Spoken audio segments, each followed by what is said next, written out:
Мы приехали на следующую заправку Сибойла. Вот, ну, могу сказать, здесь, наверное, здесь цены выше намного. Я ориентируюсь на 92-й. На Итеке он стоит 46,80.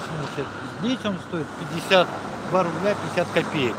Но это, наверное, связано с тем, что это не крупная компания, а небольшая.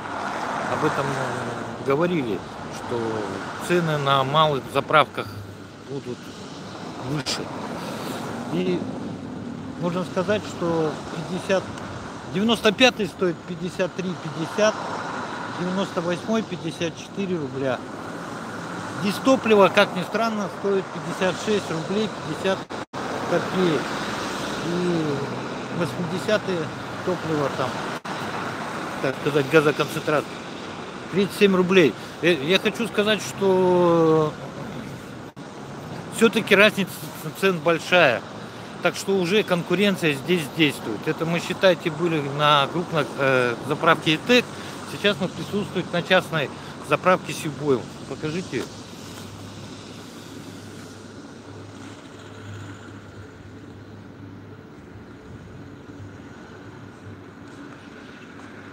Далее мы отправимся на следующую заправку уже якутской крупной компании.